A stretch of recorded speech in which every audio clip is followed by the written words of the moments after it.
Matin Sport.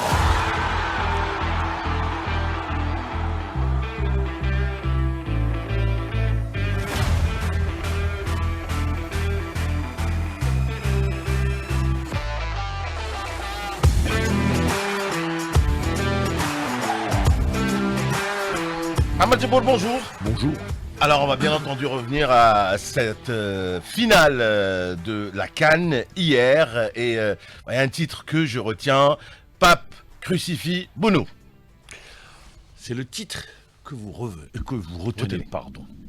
On va commencer avec ce que je retiens. Moi, je retiens qu'il y a une justice divine. La justice divine a frappé hier. Vous avez beau écrire votre scénario. Vous l'écrivez, vous mettez tous les ingrédients de la tricherie.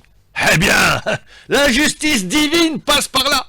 Et la justice divine, ça se traduit par quoi? Ça se traduit par un arbitre, Jean-Jacques Ndala. Si vous nous suiviez depuis le début de la compétition, si vous avez suivi notre consultant, eh bien, qui est un ex-arbitre international, Jean-Jacques Ndala a été désigné en mission commandée. La mission commandée, faire gagner le pays organisateur. Ça avait débuté depuis le premier match, rappelez-vous, contre le Mali, ça a continué contre la Tanzanie, ça a continué contre le Cameroun, ça a continué, ça s'est pas arrêté contre les équipes adverses, les cartons jaunes pour ne pas avoir les meilleurs joueurs. C'était la canne de la honte en matière d'arbitrage. Et hier, alors que tout le monde, un but valable, il fallait être aveugle pour ne pas le voir. Il fallait détourner le regard sans aller consulter la VAR. L'arbitre refuse un but limpide. Et puis voilà que quelques minutes plus tard, sur une action peu évidente, il donne un penalty. Et là, la justice divine a frappé. Diaz, eh oui, il rate jamais les penaltys, Diaz. Eh bien, un coup de folie, il tente une panenka. Il la rate. Et là, c'est un retournement de situation.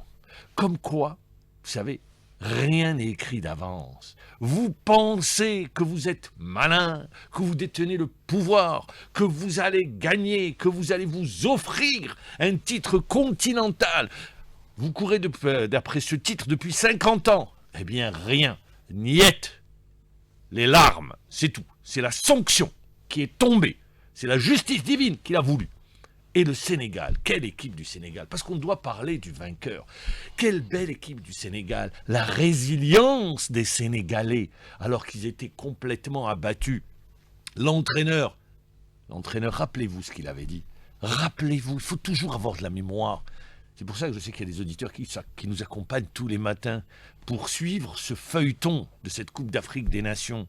Il avait dit, vous savez, en matière d'organisation, et c'est pas du chauvinisme, ce que je vais dire, c'est une réalité. Elle est là et elle est implacable. C'est pas un Algérien qui l'a dit, c'est l'entraîneur du Sénégal, qui était l'entraîneur de l'équipe locale du Sénégal lors du CHAN organisé en Algérie. Qu'est-ce qu'il a dit?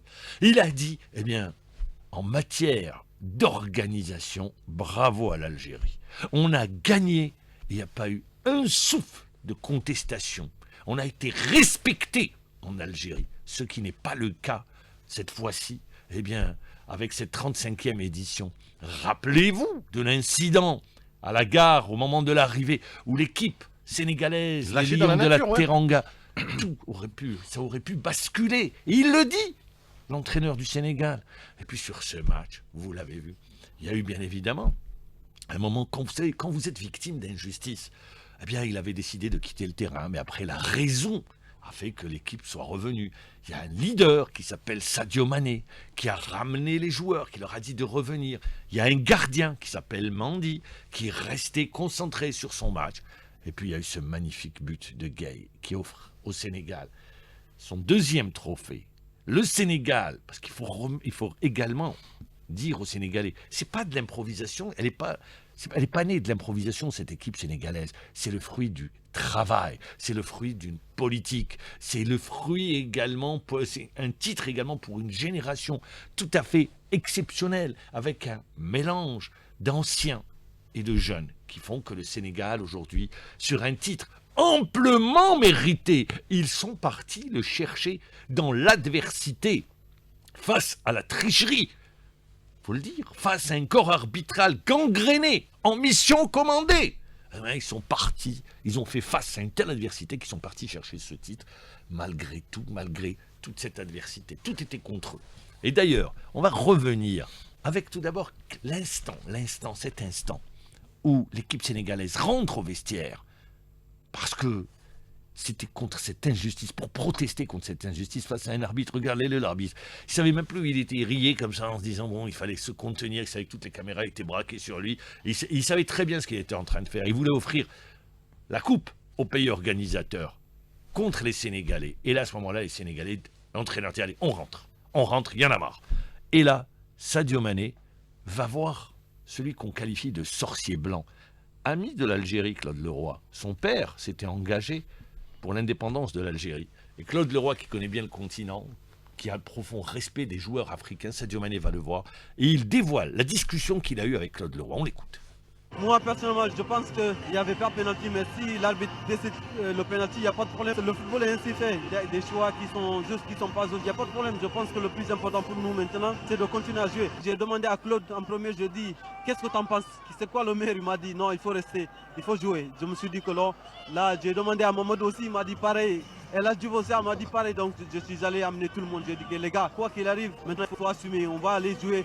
Il marque ou pas, on va jouer. On continue parce qu'on devait jouer. Et donc c'est ça qu'on a fait, au final on a été récompensé. Ça c'est la résilience, il faut y croire. 0-0. Penalty n'a pas été tiré encore. Il ne faut jamais baisser les bras. Il faut toujours aller au combat. Ça c'est une leçon. C'est une leçon qu'il faut retenir. Et on va écouter Gana Gueye sur l'arbitre. C'est vrai qu'on était super déçus parce qu'on marque un but, il va même pas voir la VAR, il siffle tout de suite. Derrière, il siffle un penalty, pour nous, il n'y a pas un penalty. Voilà, c'était un truc de fou pour nous, hein, ce scénario-là. Eh ben oui, le scénario, vous pensez avoir écrit. Le scénario fou. Mais bien sûr, c'est lunaire la Et fin, tout la le fin de la monde, rencontre. on l'avait dit, bien avant, on avait averti, attendez. L'arbitrage, possible, l'arbitrage, on l'a répété. Les gens on disaient, mais vous êtes des parano, arrêtez, mais vous êtes des parano. Vous voyez des complots partout, il n'y a pas... Mais arrêtons, il faut être vraiment... Vous voyez l'injustice, vous voyez la tricherie, vous voyez la combine, vous les connaissez. Non, mais tout se passe bien. Mais arrêtons. C'est, je le dis, hein, et j'insiste, j'enfonce le clou. La 35e édition, ce qu'on retiendra, c'est l'arbitrage. Catastrophique, et c'est une bien mauvaise image renvoyée par l'arbitrage africain. Mais on va rester sur la consécration avec l'entraîneur, parce qu'il la mérite, l'entraîneur sénégalais. Pape Thiaw. Il faut féliciter aux joueurs parce que quand même c'était un objectif qu'on voulait atteindre, surtout cette année. Voilà, on s'est bien préparé pour venir chercher ce trophée. Maintenant, on savait que ça allait être difficile. On a eu des matchs très difficiles et surtout la finale, on a vraiment souffert et on a montré du caractère et de la résilience. Ça a payé. Ça finit par payer, puis le buteur, Pape Gueye, magnifique but qui a crucifié le gardien du pays organisateur. Ce qu'on a ressenti, c'était de l'injustice, parce que juste avant, il y avait une faute pour nous et l'arbitre a décidé de ne pas regarder là-bas. Donc, tout être humain, on était un peu frustré. Mais comme vous l'avez dit, Sadio nous a dit de revenir sur le terrain, on s'est mobilisé, on est revenu. Il y a eu l'arrêt de ce gardien et d'Ormendi. Et voilà, après on a su rester concentré, jouer notre football en marquant ce but. Ce but, magnifique but, victoire du Sénégal sur le toit de l'Afrique, deuxième étoile pour les Sénégalais qui seront présents en phase finale de Coupe du Monde. Allez, on enchaîne avec les championnats étrangers. On retiendra que Aston Villa a raté l'occasion de revenir à 4 points d'Arsenal. Ils ont été battus hier, les Villains, à domicile par Everton, 1-0. Wolverhampton, Newcastle, 0-0. Barcelone, après 9 matchs sans défaite, 9 victoires de suite, et bien Barcelone est tombé contre la Real Sociedad, battu 2-1.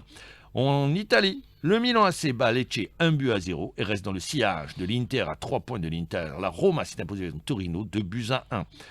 En France, Kebal a marqué après avoir offert une passe décisive en Coupe de France contre le Paris Saint-Germain. Eh bien, Kebal marque et offre les 3 points de la victoire au Paris Football Club contre Nantes vainqueur, 2-1. On retiendra également au cours de cette journée que Strasbourg s'est imposé devant Metz sur le score de 2-1. Et Lyon, qui revient à la 4e place, a battu le Stade Brestois sur le score de 2-1. Voilà pour l'essentiel de l'actualité. Ce qu'on retiendra également, c'est le début de la Coupe d'Afrique des Nations, puisque de handball, notre équipe nationale a quitté Alger, je le rappelle, depuis samedi, premier match contre le Nigeria.